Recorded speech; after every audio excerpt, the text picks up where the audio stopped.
Hello, everyone, and welcome to the HPL Gallery's Artist Talk series. My name is Jennifer, and today I am so thrilled to introduce to you artist and educator Wade MacDonald. Wade is a sculptor that works with a variety of mediums, but his center of gravity is most definitely ceramics. However, he employs such a rigorous multimedia and interdisciplinary approach that you can't only situate him within the genre of ceramics. So with that, I'll leave it there and turn it over to Wade to introduce himself and to discuss and share his work with us. Thank you so much for doing this today, Wade. How are you? I'm doing well. Thanks for having me. Yeah, you're welcome. I'm excited to share this. Are we ready? Yep. Okay.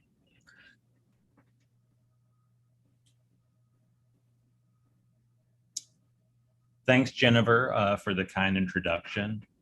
It's my absolute pleasure to share my creative research with your social media followers and the HPL community.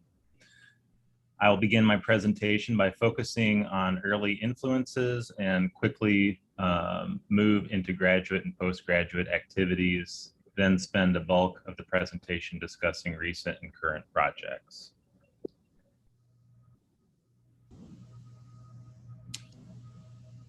In my parents' home, art in all its forms is encompassed by a bittersweetness. My parents had been opera singers in the 1960s and met while singing in Germany. My mother attended Cincinnati Conservatory of Music and my father Mannes and Juilliard.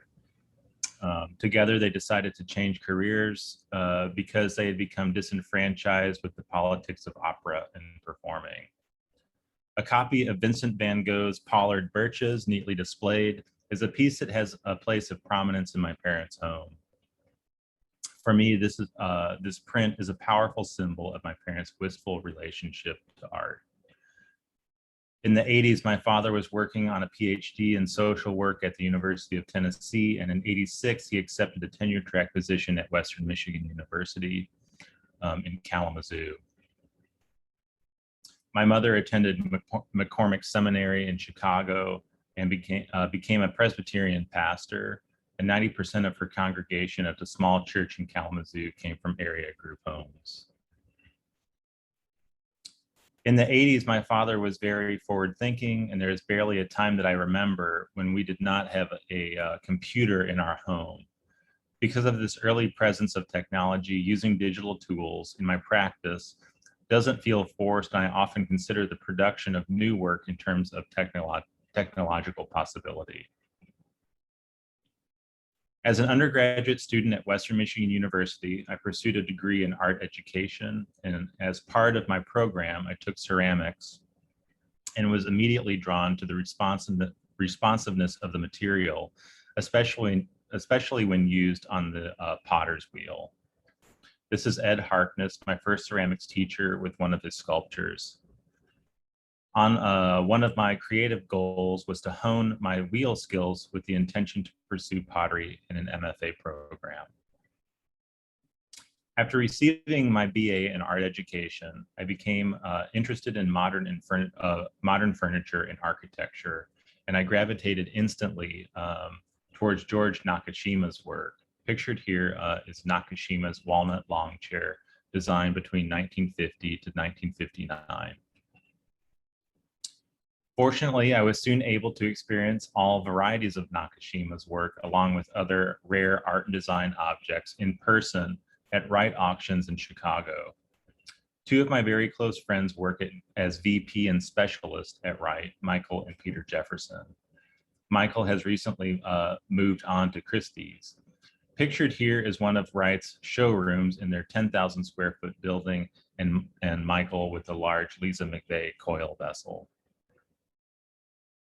In 2003, I followed my first wife from Kalamazoo to Cincinnati, where she received a scholarship to pursue a master's degree in viola performance at CCM. Cincinnati was a powerful incubator for creating connections between art, design, architecture, and craft. Working at the fourth largest public library system in the country afforded me the opportunity to review many relevant art and design publications in the collection.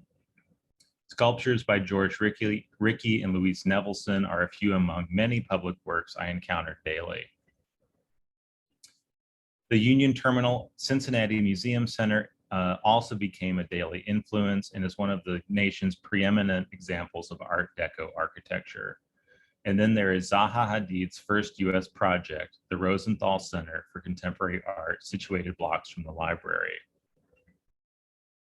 Producing ceramic work in Cincinnati was a challenge, and I had a modest studio in the basement of our apartment house, and I fired my work at a local community center. In 2005, my work was already moving away from functional vessels and into sculpture with pieces constructed from wheel-thrown parts. This piece draws from themes explored in the work of K.E.M. Weber, the Union Terminal architecture, and a stark black and white contrast in Hadid structures. In 2006, my wife and I returned to Kalamazoo, and I began teaching at the Kalamazoo Institute of Arts. In 2008, I took over as ceramic studio technician, and I also continued teaching ceramics classes, developing curricula that focused on learning the craft of clay and the creation of functional objects. This raku jar was produced around 2008 and is thrown in one piece, and it's approximately 18 inches tall. Another process that gained popularity within the KIA ceramics community was a class on low fire clay and glazes. I started to produce work using the technique almost exclusively. And when I made this teapot, I was looking primarily at the work of John Middlemiss, Chris Guston, John Gill, and Philip Cornelius. As part of the low fire curriculum, I began teaching commercial and laser print decal applications and luster firing. I felt some limitation in my role at the Institute, unable to realize many of my creative ideas, and focused primarily on teaching the craft of pottery. My response was to embrace dramatic, brightly colored narrative surfaces related to my life circumstance. In 2009, I embarked on my third trip to Europe, visiting Germany and the Czech Republic. While in Berlin, I visited Daniel Libeuskin's Jewish Museum. Pictured here is the architectural model. The new structure is imposing from this angle. However, the facade is subtle. The approach to the building is misleading. As one walks towards the building through the narrow street, one is presented with this unassuming entry point. At the end of the museum tour, visitors are ushered into the Holocaust Tower. It was in this space where I first experienced the sublimity of contemporary architecture. The room is dark and virtually silent. The angled walls of cast concrete travel up several stories to a small opening. A beam of light pierces the darkness. To me, this represents hope, a way out, an end to suffering. This space changed me profoundly. Consequently, my conception of architecture changed. Like ceramics, buildings can be saturated in experiential content through their aestheticism and utilitarianism. While at the KIA, I was able to put together a modest portfolio for graduate school applications, and I decided to pursue an M.F.A. at Michigan State University, in part because of this building. This is the Eli and Edith Broad Art Museum, Zaha Hadid's second US project, then under construction on the East Lansing campus. I was also drawn to MSU because of the faculty expertise of Blake Williams, Paul Katula, and Jaewon Lee. This is an example of early graduate work. T for One was produced using a multitude of techniques, but primarily casting and slab building. I developed the formal relationships after researching Koolhaas and Libeuskin architectural drawings. These pieces were not actually very functional, and after a horrendous first critique, I soon turned my efforts away from pottery to sculpture with the goal of refining forms in order to mimic the architectural models in a more direct manner. The initial plastic positive for this work was made by laser sintering. a 3D printing process, and a series of molds was produced for slip casting. At this time, I was teaching 3D form at MSU, which is essentially woodworking. And I also took my first course in digital fabrication. This piece represents those two early experiences. In the summer of 2012, I received a grant through the university to travel to Germany to conduct art and design research. And I chose Germany because of my existing knowledge of the country and the language, and because of my growing interest in Meissen porcelain and the Bauhaus's many phases of and contributions to 20th century art, craft, and design. I began my trip in Berlin and spent much of my time at the Bauhaus archive. I then traveled to the Dresden Porcelain Museum and the Meissen Porcelain Factory. On the last leg of my trip, I visited the iconic Bauhaus in Dessau, where most of the art and design action occurred in Europe prior to World War II. An exhibition of Marcel Breuer architectural models was on view at the Bauhaus, and I was the only visitor in the gallery space for about 2 hours. Ample time to spend with all the pieces and to get closer than was likely allowed.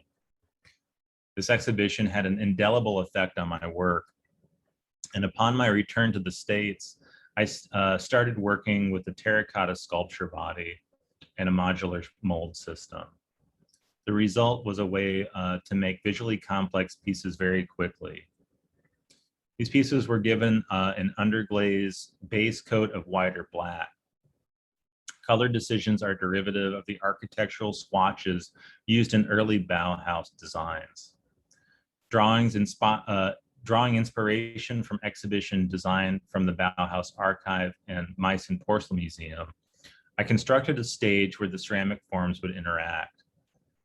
The finished pieces sit on commercial tiles and are separated by a translucent piece of white acrylic plastic. At this time, my 13-year relationship with my wife was dissolving, and the sense of separation I was experiencing from my longtime partner permeated all aspects of my graduate experience, especially the decisions I was making in the studio. In the weeks leading up to my second-year solo exhibition, Architectonic Mirrors, I'd read and reread the essay Notes on Metamodernism by Timotheus Vermeulen and Robin van den Akker. Overly simplified, the essay describes a continuous oscillation from postmodern art's irony and pastiche to an enthusiasm for modernism's neo-romantic ideals witnessed in new art, architecture, and film. Vermeulen and van den Akker call this movement metamodernism. A goal of this work was to explore some of the conceptual underpinnings of that essay. Here is an in-progress photo of a piece titled Brodelith. It was modeled first out of mat board. Large terracotta slabs were used to construct the form, and wood and plexiglass was embedded into the top of the piece using construction adhesive. The entire piece was then painted with acrylic, and the yellow inset piece is cut paper. Brodelith speaks to the tremendous impact of Zaha Hadid's new museum on the community that surrounds it. Many were vocal about their disdain for this new building. However, the Broad Museum in the city of East Lansing is now a destination for architecture enthusiasts from around the world. Ultimately, the structure is problematic, and that's its purpose. Altars is another piece from my 2012 solo exhibition. The piece projects 6 feet from the wall and is intended to blend into the existing architecture of the gallery. Colors are taken from somewhat odd colors used in the 1950s Kresge building where the art department is located. This piece touches on the notion of the flight or fight syndrome experienced by all of us during times of overwhelming pressure. Personally, I experienced such pressure after choosing to return to school after a 10-year hiatus, not being prepared, not measuring up, not being intelligent enough, etc., etc. At the back of each piece is a large mirror. Viewers naturally wanting to see themselves had to crouch down almost in a repentant pose. This is my manipulative way to encourage viewers to look prayerful in front of this work. At the end of 2012, I was fortunate enough to meet the Cuban-American artist, Jorge Pardo. His artwork explores the intersection of contemporary painting, design, sculpture, and architecture. In 2010, he was awarded the MacArthur Fellowship. He currently lives and works in Merida, Mexico. My very short time with Pardo was incredibly influential, and during a critique, he enthusiastically stated that I should consider building rooms for my ceramic pieces. The result was this piece, M.A. Orange Amber. This work is the natural progression of the separation series. The geometric forms represent an awkward unification in a confined space charged by the connotation of color. With the addition of the vitrine, the piece is reminiscent of a reliquary. The way these ceramic pieces are displayed gives an artificial preciousness or vulnerability to their objectness, while adding an intended sense of physical and consequently emotional distance between the work and the viewer. In 2014, I embraced the idea of the architectural model more with the addition of the landscape. On the left are two in-progress terracotta clay pieces, and the right is a CNC routered landscape originally taken from a gaming environment. This work was exhibited in the Eli and Edith Broad Art Museum, and there was initial concern about the correlation of my work to the architecture of the exhibition space. Some of the thinking was that the obvious relationship would weaken the impact of the pieces. I think instead that the architecture amplifies the content of the work that pays homage to the obvious influence of the structure.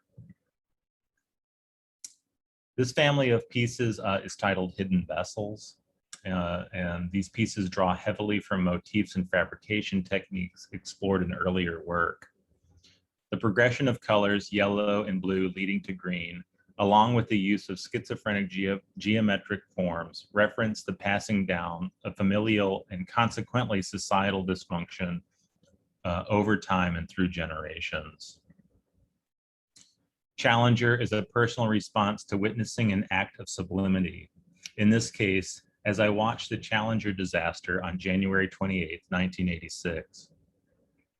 This was a formative moment where I felt sublime terror as described in Thomas McEvilley's essay, Turned Upside Down and Torn Apart. In that moment, I realized that perhaps the world in which we live is beyond our capacity to truly comprehend. As a consequence of experiencing the sublime, the structure of societal systems and accepted ideologies is challenged, hence the name Challenger. The feeling of terror and amazement was repeated on September 11th, 2001. The use of two 7-foot-tall clear plexiglass towers sitting atop a ceramic landscape represents that event. Red Horizon consists of several parts. A CNC routed landscape sits atop a harshly angled table. Elevated above the table on a platform rests a series of rectilinear clay pieces referencing contemporary architecture. The main ceramic pieces are fractured and lift up and away from the landscape that it once dominated. Several red plexiglass shapes float around the main sculpture. Full color ceramic decals are used on the clay pieces, and imagery was taken from graffiti found in Detroit's North End and Cass Corridor neighborhoods. Some imagery was sticker art, while most was spray painted. At first glance, this piece might be interpreted as a doomsday scenario. However, it is meant to foretell a future moment after experiencing the sublime, where a death of outdated beliefs must occur in an attempt to experience a new reality, ideally one without suffering, never forgetting what came before. In the summer of 2014, I was accepted to a residency at Banff Center in Alberta, Canada. In great haste, I conducted a Kickstarter campaign to raise $5,000 to finance the trip.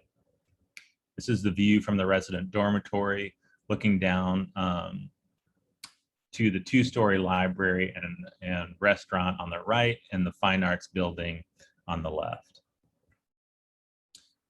Because I drove to Banff from Kalamazoo, Michigan, a 28-hour trip, I was able to bring all the required studio tools to produce the necessary number of pieces in a relatively short amount of time. The fall of 2014 and spring of 2015 was a year of residency hopping, which is wonderful if you can afford it. And I was fortunate to receive financial support for both residencies from grants and crowdfunding.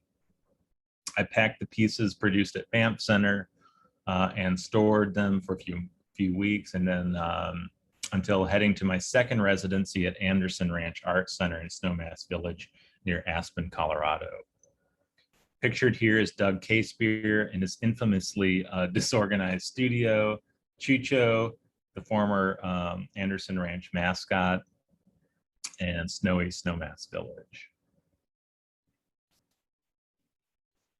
The Anderson Ranch residency was truly transformative. All of the work that I produced at Banff Center was brought very near completion there. And from this experience, I've been able to nurture a relationship that has led to the University of Alabama being included in the Anderson Ranch Partnership Program. Last year, the ranch provided scholarships to UA ceramics and sculpture students to attend summer workshops. My next residency hop was to South Korea. Clay Arch Gamai Museum is the leading international residency program for artists working at the intersection of ceramics and architecture. I wrote a proposal to complete a body of work that would focus on contemporary Korean architecture and its impact on the culture of ceramics there. The proposal was accepted, and the project was to take place over 4 months. I was making all the necessary arrangements in preparation for this residency when I received an email stating that there was a need for a ceramics instructor at the University of Alabama. Naturally, I wanted to be back in academia, especially to teach ceramics, so I moved quickly to take advantage of this opportunity. However, I was not prepared for this.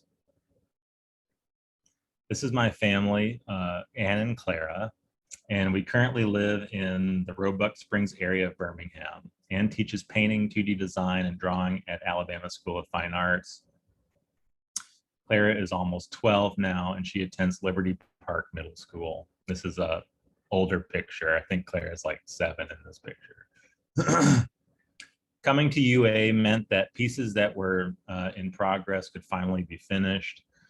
This piece is titled Battleships Adrift on Indifferent Oceans. This piece was also started at Banff Center and is titled Marked Invitation Blue.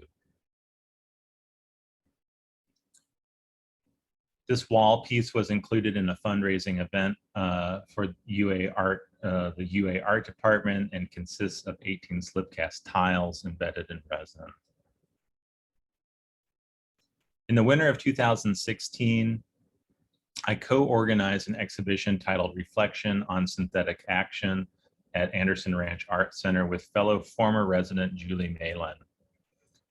The purpose of this exhibition was to highlight the interdisciplinary nature of the Anderson Ranch residency program, and 10 artists participated out of the 14 residents from the winter session of 2015. And overall, the exhibition was well received. In order to ensure the success of the show, I traveled to the ranch in December to assist with the installation and to deliver my piece called Dark Cloud Unknowable Architectures. This work depicts a personal frustration with my very limited ability to understand the world I inhabit. The first part of the sculpture encountered by the viewer is the angled pedestal, meant to cause a sense of instability and danger. Housed within the colored vitrine reside 2 ceramic objects, imagery of a car from the 1960s and 2 obituaries.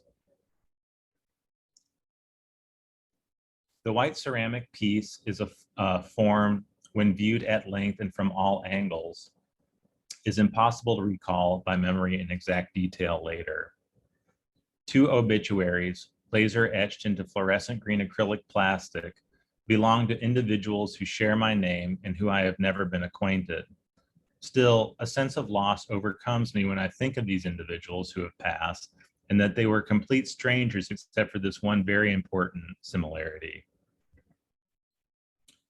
The black ceramic piece perched above the sculpture's base is reminiscent of the Broad Museum. It is an abstracted dark cloud hovering over everything contained in the vitrine. The ceramic decal image is a photograph of a car owned by Viola Gregg Liuzzo, a civil rights activist from Michigan who traveled to Alabama to protest the inequality of African Americans in the state in 1965. Miss Liuzzo was murdered on a rural highway by members of the Ku Klux Klan, not far from where I currently live. Her story is virtually unknown because of the concealment of much of the information concerning the atrocities related to the civil rights movement in Alabama. In this piece, I admit my ineptitude to grasp fully the meaning of forms and narratives collected from my surroundings. However, I feel a connection to them because they relate to or reflect a part of me. This work is titled Bedside Pacifier Table, and it stems from a practical need for a low bedside table. During the production of the concept moved from furniture to sculpture. Visually, the piece is reminiscent of an architectural model situated within an environment. In this work, I consider the ritual of sleep and specific behaviors that I have adopted in order to pacify my mind prior to falling asleep. Typically, I try to engage in a self-affirmation activity each night. The placement of the ceramic forms mimic this affirmation process. The black architectural form slowly ascends a small cratered clay mound, itself resting atop a seemingly unstable foundation. In 2018, I was selected as an NCECA emerging artist and organized an exhibition titled Parallel Collision. Several conference activities are associated with the EA Prize, participation in a group exhibition in the main exhibition hall, an art panel discussion, and a 15-minute formal artist talk in front of the entire conference of several thousand people. This is the piece that was in the Parallel Collision exhibition modeled here in Rhino. Homage to Midnight explores the complex relationship between art and religion, as described in Thomas Wolfe's The Worship of Art Notes on the New God. The form of the piece draws inspiration from a mid-century stereo cabinet and is also reminiscent of a communion table. From above, the entire work resembles a cross. The appropriated book is a 700-page history of the Bauhaus in Germany. A photograph of Jason Newsted, the former bass player from the band Metallica, is tucked into the book's binding. I chose this particular book because of my personal reverence for Bauhaus and design broadly. I recall hearing as a teenager a Jason Newsted interview where he describes choosing music over his marriage. And I found this decision troubling, and it has stuck with me. One of the intentions of this piece is to emphasize the notion that making art often feels like a religious experience. The artist-designer becomes a monk dedicated to their practice, which takes precedent over all other endeavors. This is cotton. It examines the sordid history of the crop that made the southern states wealthy. Produced in the vein of dark cloud unknowable architectures, this work uses highly aestheticized design and architectural motifs as a skin to address the complex history of race in Alabama. The work consists of 3 objects situated on a table and covered by a violet vitrine.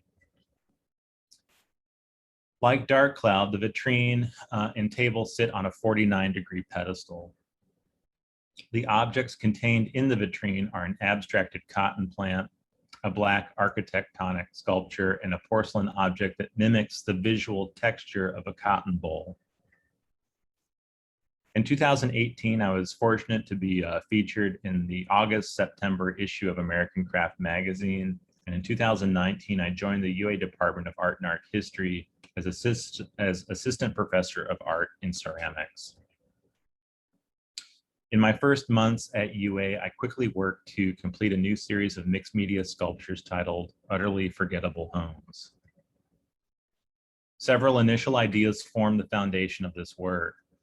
The footprint or pedestal for each piece is diamond shaped. This stems from Frank Lloyd Wright's reimagining of residential planning, where house lots were made circular and not rectilinear. Another material concept came from Constantine Brancusi sculptures, paired with Thomas Schuete's ideas from his Houses series. Each artist incorporates the pedestal into the final sculptural work. As an artist and new homeowner who finds inspiration in architecture and design, I find it particularly challenging to exist within structures that are uninspired, meant only to function in a singular manner, to provide shelter.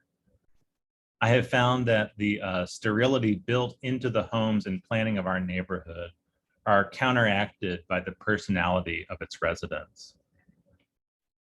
Also, after researching Labius Woods and Peter Eisenman, I accepted the notion that architecture could be unbuildable and purely theoretical.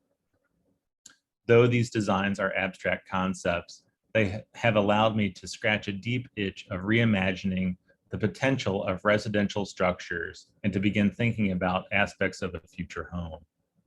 For me, a home is a living sculpture that will cease to exist if it is not continually nourished. A house can directly reflect the sensibilities of its occupants living there in a comprehensive way, which art objects often fail to do competently.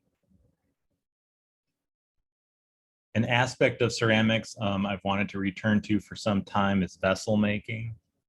And these functional objects are very much based on my sculptural concepts and work, and working in this smaller format allows me to explore form, color, and pattern relationships quickly. The response to these pieces has been exciting, and I can see myself exploring pots in the future with greater emphasis. I believe an object as fundamentally simple as a cup has the power to reflect and confront the myriad complexities associated with living in the 21st century. These small vases were recently completed for an exhibition titled Vase at Alma's RVA in Richmond, Virginia. My vessels are designed in Rhino, then 3D printed. Multi-part mold is produced from the plastic positive, and the form is slip cast in porcelain. These pieces were sprayed with a yellow underglaze and fired. An adhesive pattern was placed on each face of the form and sprayed again with a black underglaze. The entire work was then glazed with a clear and fired to cone 5. FC, Other Side of Darkness, is a series of 6 wall pieces. I challenged myself to embrace a way of working with unknowable outcomes, working very quickly and messily while using multiple materials. Each piece combines clay, slip-dipped textiles, found objects, and plexiglass. The backing is wood, construction foam, and vinyl. Besides creating artificial constraints concerning the fabrication of the work, the goal of this series is to explore the idea of containing chaos, and in this case, visual chaos. A material that does this naturally is terrazzo stone. An artist who has used this to maximum effect is Shiro Kuramata. Kuramata was part of the Memphis group and created furniture and entire environments from terrazzo. Many of the non-ceramic found objects were taken from the outside area of my studio on UA's campus. Each piece explores the dichotomy of letting go of expected outcomes while establishing necessary boundaries, excuse me.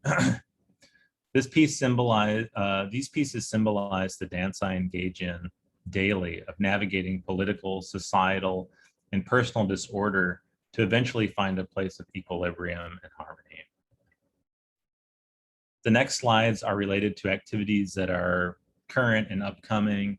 My exhibition, Eden, is on view at Auburn University and will be in Biggin Gallery until the end of August. I found that solo exhibitions are really the best way to convey the potential of the work, and they allow me to consider the gallery space as a way to emphasize the concepts within the work. This is also a photo from Eden. I found that I'm in the midst of organizing an exhibition at Clay Center of New Orleans called Clay Plus.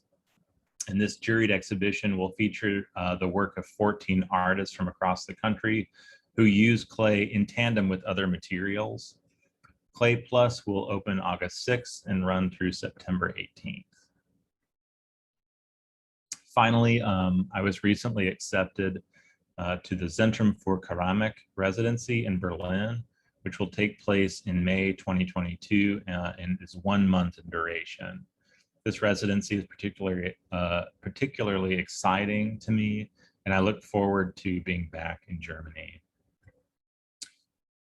Being a citizen and artist of this moment in history, I feel it is my duty to create work in response to the ambiguity, instability that embodies our current state of existence.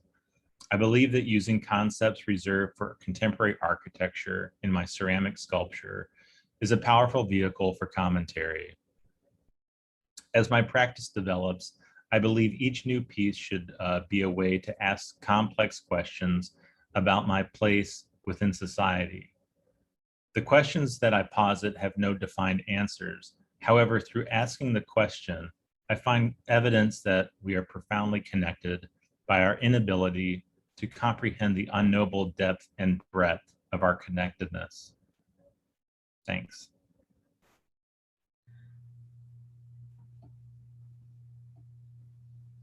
That was really great, Wade. No, thank you. So I've got a question for you. Uh-huh. So when I do this talk with painters, I like to build my question around Hal Foster's article, Archives of Modern Art.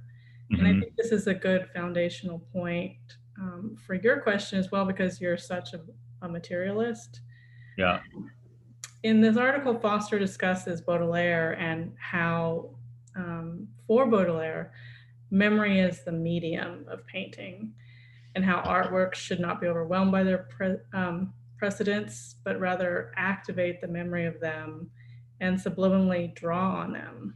So what are the primary resources that you directly or indirectly point to with your work? I like the question because it made me think of this idea that we are kind of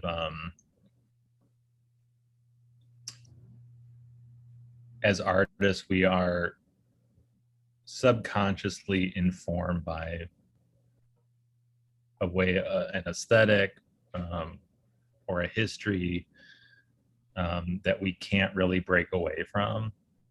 And for me, I think growing up in the 80s around that kind of visual culture, like that in some way is embedded in the work. It's just, there is kind of like a retro sensibility, I think, to like an 80s kind of design sensibility that's there.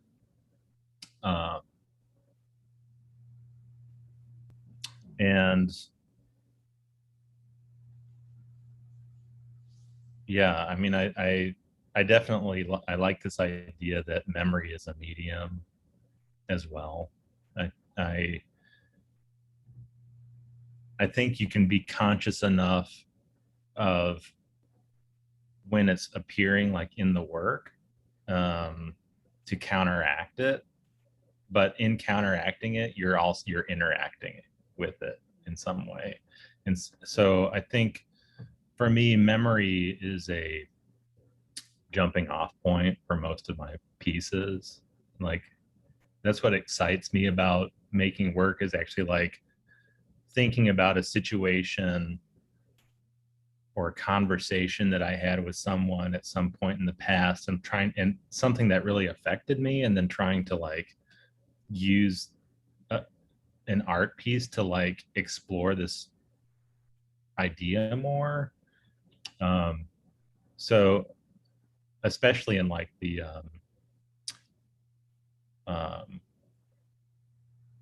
Homage to Midnight piece is really like about it. It's about a relationship that I had with an individual who is like struggling with addiction. And so I'm trying to like address that old relationship in a material way that's like really hard to do.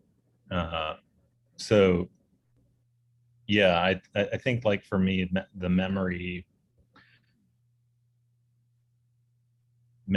are always like the first step into thinking about what I want to make.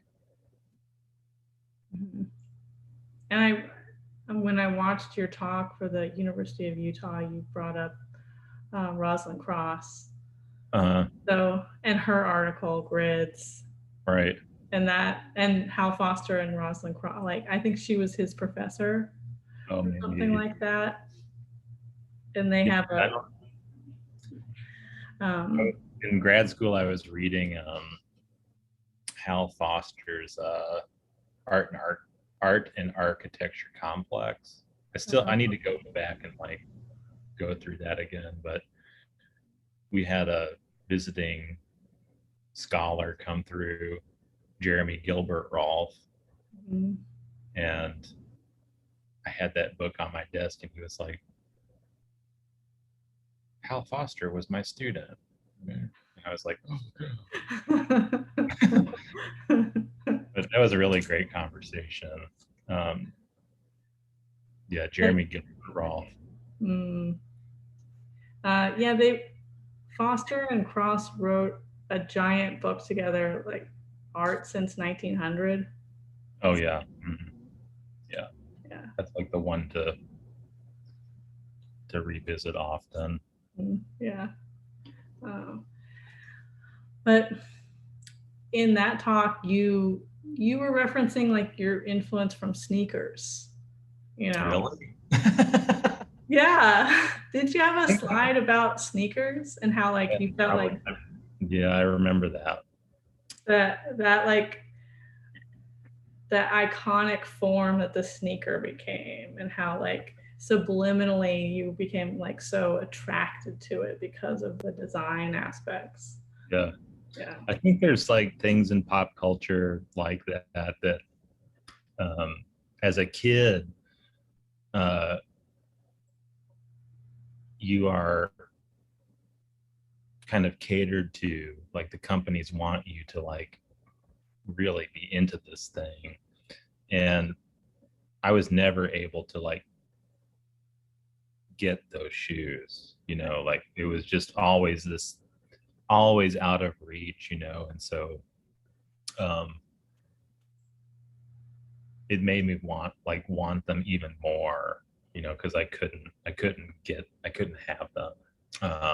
And there are all, you know, also other like instances of watching Star Wars like every weekend for years, you know, and there's a real very strong like design component in Star Wars, and like you don't know that it is kind of attaching itself to you as an artist, and it's really hard to break away from those things. But you know, they have their they're rooted in design history.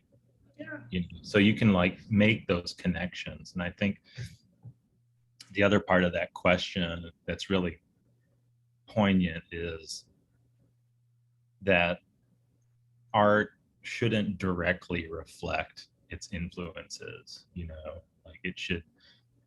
I think if you're a beginning artist, like it's easy to latch on to things that you really like. It's like if you're a beginning musician and you love Neil Young, you just listen to that exclusively, you start a Neil Young cover band, you know. But the more you kind of are in the world and the more you research and think about